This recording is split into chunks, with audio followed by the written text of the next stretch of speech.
Hey everyone, I'm Melissa and I'm here to contribute to the revenge trope stories. This story is more about karma, the consequences people face from their own actions, and by people I mean my younger sister Carly. Now, let me give you some insight into our relationship.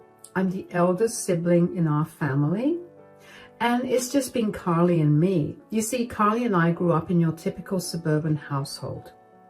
Our parents doted on us and life was pretty darn good. Carly was the brainiac, acing all her tests and charming everyone she met. Meanwhile, I was just, well, me. Always getting into trouble and never quite living up to the family expectations. So, it was just us, our parents, and our cozy little home. It might not seem much to many people, but for me, it was. But then, everything changed when our parents passed away. It was a tragic accident that turned our world upside down. I still remember that day like it was yesterday. Carly and I were called to the principal's office at school, and there was Grandma waiting for us with tears in her eyes. "My dear girls, Carly and Melissa, I need to tell you something." "What's wrong, Grandma?" "I'd like to have a private moment with you both. Your parents, they're gone. There was a terrible car accident this morning while they were on their way to work." "What do you mean, Grandma? I want Mom and Dad." "This can't be happening. What do you mean they're gone?" "I know, it's incredibly tough to hear at your age, but right now, I'm the only family you have left, my dears. I promise I'll take good care of you." It's a painful memory I'd rather forget. In the aftermath, Carly and I struggled to cope. We moved in with Grandma, but nothing felt the same without Mom and Dad. As the oldest sibling, I felt the weight of responsibility falling heavily on my shoulders after our parents' passing. While I tried to step up and be there for my sister, Carly, she seemed to spiral out of control. It seemed like we both had Freaky Friday Ed. Grandma Martha, bless her heart, had to bear the brunt of Carly's rebellious behavior, and I couldn't help but feel sorry for her. Carly's troubles seemed to multiply after Mom and Dad were gone. I remember one time when she snuck out of the house in the middle of the night to attend a party. Grandma was beside herself with worry until Carly stumbled back home in the early hours of the morning, reeking of alcohol. Despite my attempts to guide her, Carly continued down a path of recklessness. She started skipping classes, staying out late, and hanging out with questionable friends. Looking back, I realize now that Carly was struggling to cope with the loss of our parents in her own way. But at the time, it felt like she was deliberately making life difficult for all of us. After finishing high school, I felt both nervous and excited about what was next. Leaving Carly and Grandma was tough, but I knew going to college would help us all in the long run. College was a whole new world for me.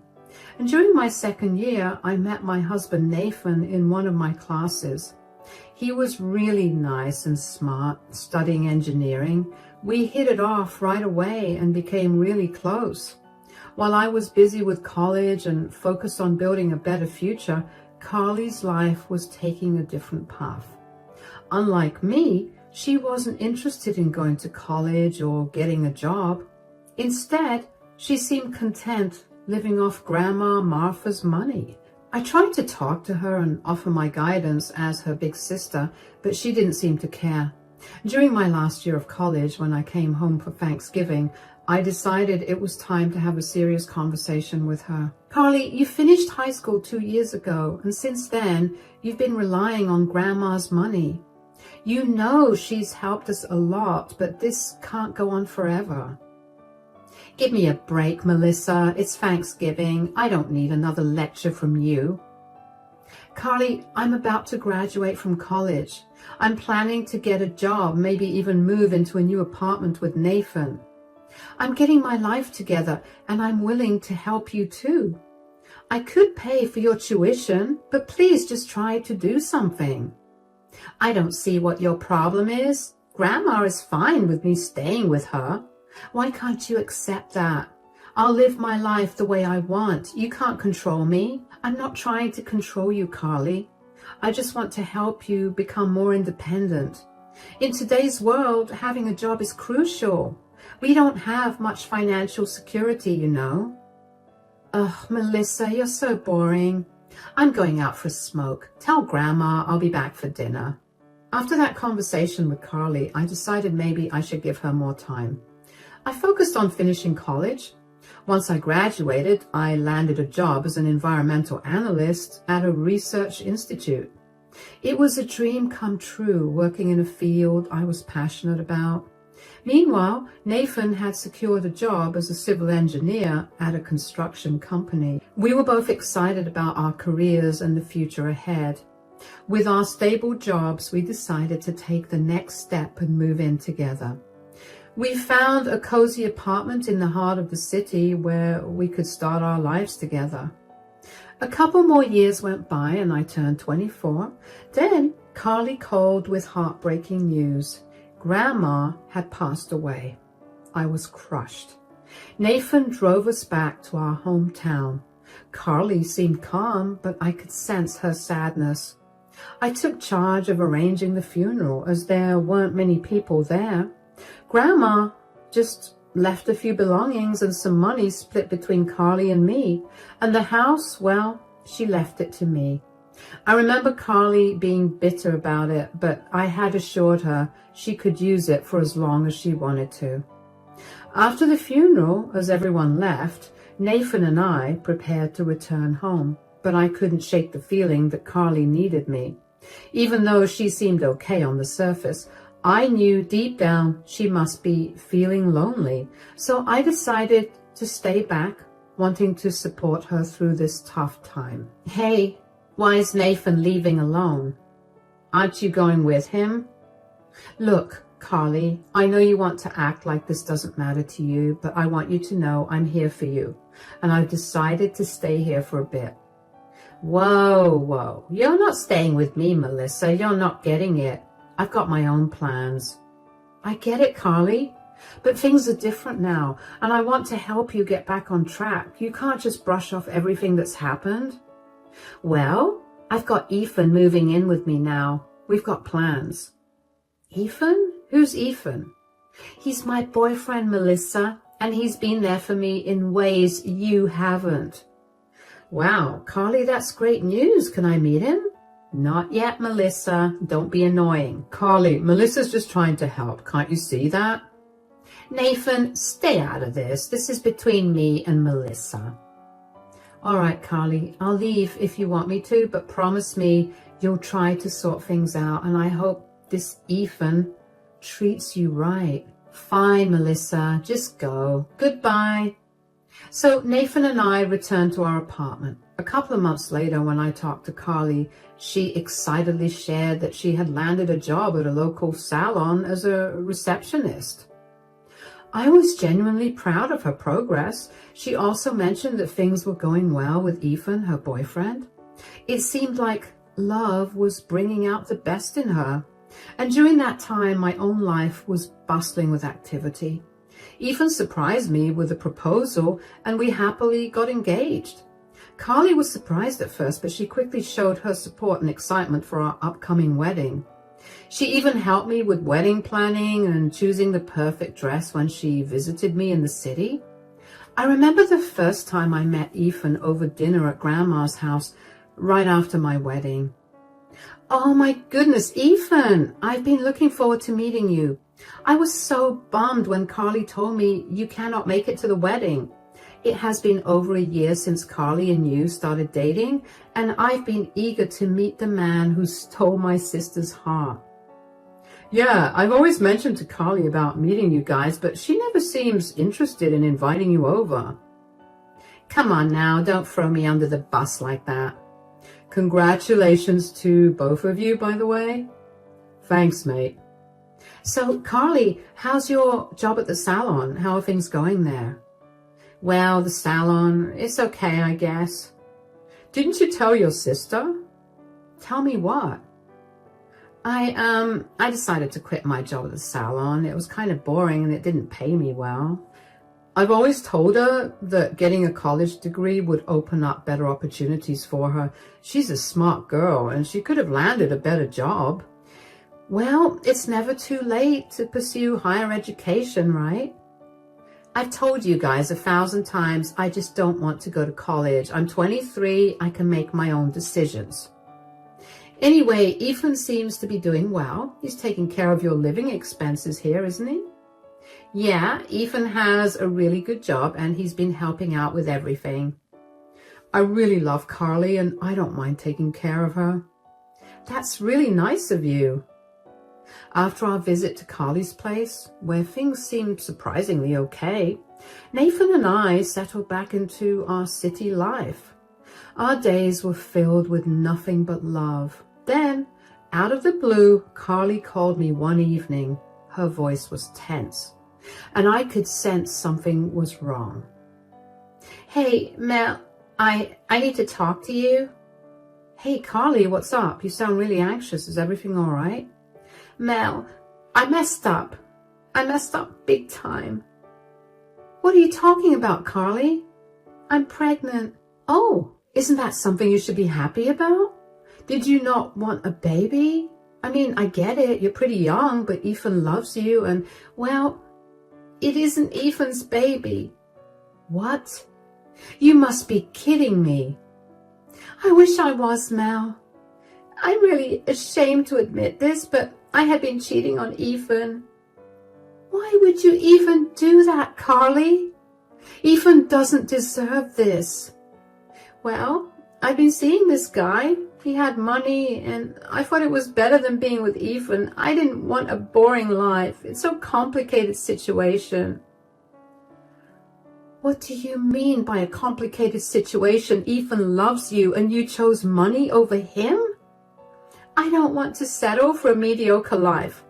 I thought me and that guy really had a thing going on there and he promised me that he would leave his wife, but turns out it was just a casual fling for him. When I told him that I was pregnant with his baby, he said he didn't want to be a part of the baby's life and didn't want to see my face ever again. Wow, Carly, you got involved with a married man? I know, it's a mess. I haven't told Ethan yet. I want to keep the baby though. I think it could bring some happiness into my life. Are you sure you're ready to be a mom? Of course I am.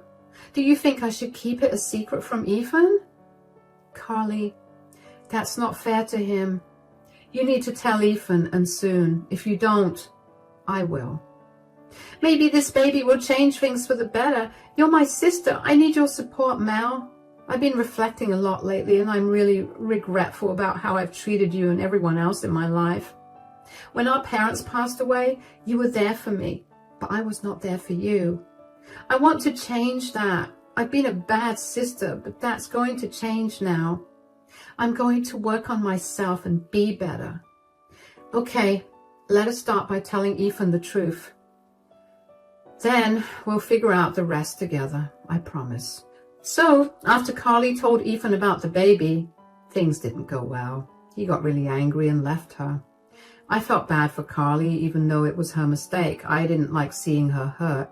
She needed someone, and I didn't think Nathan would mind if I stayed with her for a while. Carly didn't have a job, and the money Grandma left her was running out, so I decided to take some time off work and stay with Carly. For the next 9 months, I was there for Carly during her pregnancy. I didn't want her to go through it alone. I visited her every month, staying with her for 1 or 2 weeks at a time. It was important to me to support her, even though she had made some mistakes. During those months, Carly and I grew closer. We talked a lot about her plans for the future and how she wanted to change. She was determined to be a better person and a good mother to her baby. I admired her strength and courage. As Carly's due date approached, I made sure everything was ready for the baby's arrival. We went shopping for baby clothes and furniture, and I helped Carly set up the nursery. It was an exciting time, despite the challenges Carly was facing. When the day finally came, I was by Carly's side in the delivery room. It was a long and difficult labor, but seeing the joy on Carly's face when she held her baby for the first time made it all worth it. I knew then that everything would be okay. So it was a baby boy, and Carly named him Cole. I decided to stay with Carly for a while, so I told Nathan I wouldn't be coming home for some time. He was understanding and said it was okay because Carly needed me. Carly was dependent on me both financially and emotionally. She wanted to start applying for jobs, so while she did that, I took care of Cole at home. I had saved enough money to support us for a while, so I wasn't worried about finances. For 4 months, I stayed at home with Cole while Carly went out to look for jobs. Nathan visited us every weekend, and we enjoyed spending time together as a family. Carly began seeing a guy named Josh, and she spent a lot of time with him. I was worried because she wasn't focusing on finding a job or taking care of Cole anymore. Despite my support, she seemed more interested in spending time with Josh than being independent. Carly came back home one evening after her dinner date with Josh. "Guess what, Melissa?" "What?" "You can go home and stay with Nathan. I don't need you here anymore." "Did you finally get a job?" "No, but Josh wants to move in, and he has a good job, earns well, and can take care of me and Cole." "Are you sure about this? It's only been a month since you started seeing this guy. You have a little baby now. You're a mother. There are things you need to consider." "I don't want to hear another word, Melissa. I'm a grown woman. You can pack your bags and leave tomorrow morning." "I have had enough of you ordering me to get a job, enough of you trying to tell me to be more responsible for Cole. I am Cole's mother. No one knows him better than I do." "Carly, after all that I have done for you, I literally left my husband alone in the city so I could come and stay with you. I left my job, I left my life behind to support you and help you finally get your life back together. And all I asked of you in return was to be a little responsible." "Responsible this, responsible that. Don't you get it, Melissa? I'm done with you. I have a family now. I have a son and a boyfriend. It's better that you go back to your family. I mean, sure, thanks for helping me these last few months, but your job is over now. So stop being a parasite at my house. You're unwanted here. I'm putting Cole to sleep now. I expect you to be gone when I wake up." So, dear reader, that incident happened around 8 years ago. After Carly said those hurtful words to me, I reached my breaking point. I went home to Nathan, poured my heart out to him, and shared what Carly had said. Nathan helped me see the truth. Carly was using me for my money and support. Though I didn't want to believe it, it was true. I was blind to reality. I had always been there for Carly financially and emotionally. I covered all her expenses during her pregnancy, supported her appointments and medical needs, and even encouraged her to seek therapy, footing the bill for that too. It's not about comparing love and money, but I gave her both. Yet all she did was disrespect me and cast me aside when she found someone else. So we stopped talking altogether. Fast forward 7 years and my life has changed significantly. I was blessed with a baby girl named Ariel who just turned 6. Nathan and I were fully immersed in our life in the city, balancing work, family, and parenthood. Amidst all this, Carly faded into the background. She never reached out, never apologized, not even a simple thank you for all I had done. So imagine this, I'm chilling at home with Nathan and Ariel just watching some TV after a busy day, and out of the blue, my phone rings, and it's from some random number. Like, who could it be? Then, that's when Carly, out of nowhere, decides to make a comeback after more than 6 years of radio silence. I answered the phone, and without even thinking twice, I blurted out, "Carly?" Nathan shot me a concerned look and motioned for me to go to our bedroom to talk to her. "Melissa, it's me, your sister." "I haven't forgotten your voice, Carly. Why are you calling me?" "Melissa, I know my apology might not..." mean much at this point, but I'm really sorry for the way I spoke to you all those years ago. You helped me, but I didn't see it. Let's skip the apologies, Carly. I know you don't mean it, but hey, if you do, good for you. Maybe you're becoming more human and less selfish. Really, listen to me, Melissa. I know you won't believe it because of what I'm about to ask next. What now? I need some money. Josh left me. Do you remember your nephew? He has not eaten anything in 2 days. We literally have no money.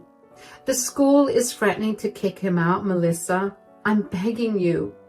If not for me, then for your nephew. Carly, I'm not falling for this again. Don't use your poor kid to get my sympathies. Please, just for a few months, I need some money. I just want a stable life for my son. I promise I'll get better this time. Enough with the promises, Carly. I have my own responsibilities now. I can't spare any money for you. What kind of responsibilities? Well, I have a daughter of my own now. Oh, congratulations. So I have a niece now? What's her name? Her name is Ariel. I would love to meet her someday. But Melissa, please imagine this. If, God forbid, you were in a bad position like this, wouldn't you want someone to help your Ariel? You don't have to say yes right now, but please know that we literally don't have anything. The electricity got cut off yesterday as well. Take your time, think about it. Just know that I'll be indebted to you for life and I will return every penny. Just think of Cole. He's a child. He hasn't done anything wrong. Please don't punish him for my mistakes. He shared the same blood as you, after all. I'll talk to Nathan about it. I'll see if I can do something. Thanks, Melissa. After talking to Carly, I had a lot to think about. She asked for help, but I was mostly worried about my nephew, Cole. Thinking about Cole made me sad. He was innocent and didn't deserve any of this. God knows what that poor boy must have been through lately. I couldn't bear the thought of him suffering because of Carly's mistakes.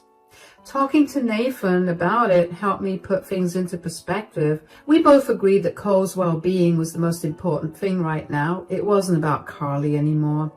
We decided to visit Carly and Cole to see how they were doing. I sent Carly a text saying we wanted to come over every weekend, and she agreed. So on Saturday, Nathan, Ariel, and I drove to Carly's house, which I hadn't seen in over 7 years. It felt strange returning after so long, and seeing Carly after so long felt strange. Cole seemed like a sweet and cool kid. I introduced Ariel to him and they got along well, playing in the park together. Nathan watched over them while I talked with Carly in the kitchen. Look, Carly, I'm giving you this money for Cole's sake, not yours. And it's not a gift. Think of it as a loan. Oh my God. Thank you so much, Melissa. You're so generous. I promise things will be different this time. Well, I hope things do turn out better, and please take care of Cole. He's a smart kid.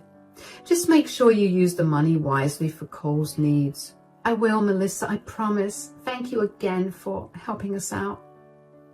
So I set up this deal where I'd send Carly half the money from my paycheck every month. It was tough, but I felt like I had to do it for Cole. Carly said she was sorting stuff out and needed more time and wanted my trust. But I wasn't just giving her money for herself. It was for Cole. We'd visit every month and Ariel and Cole got along great. They were cousins after all.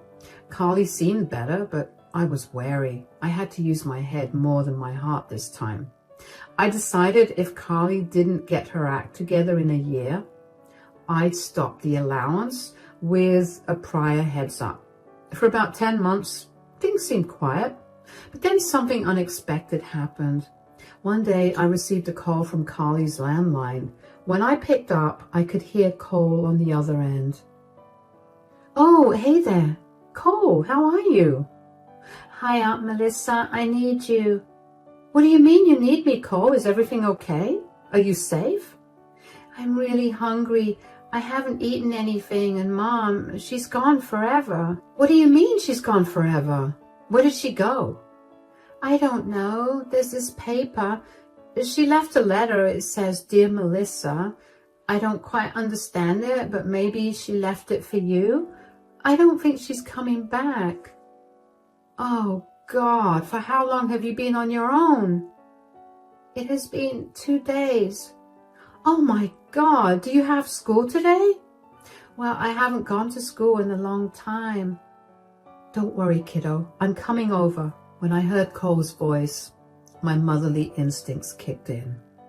It was heart-wrenching to hear him, just a little boy, talking about his mom being gone forever. I was furious, mad at Carly for putting Cole through this. I couldn't understand how she could let things get this bad. I called Nathan and I told him what happened and asked him to stay with Ariel while I rushed to Carly's house. It was a long drive, about 5 hours, but I had to make sure Cole was okay. When I finally arrived, I hugged him tightly. I took Cole to the nearest diner and treated him to a nice meal. While he was eating, I carefully opened the letter that I had picked up from the house earlier and started reading it. Dear Melissa, I don't even know where to start. And once again, I've let you down and I'm not even sorry anymore.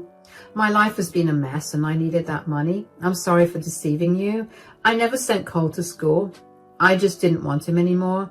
I collected all the cash you sent me and now I'm leaving. Cole is no longer my concern. I realized I need a fresh start for myself. Do whatever you want with that loser. Foster care, orphanage, it's up to you. I just want a better life for myself. I'm done with pretending. I'm gone for good. You were foolish to trust me again, but you've always been a pawn in my game. You won't hear from me again. Goodbye. I couldn't believe what I had just read in Carly's letter.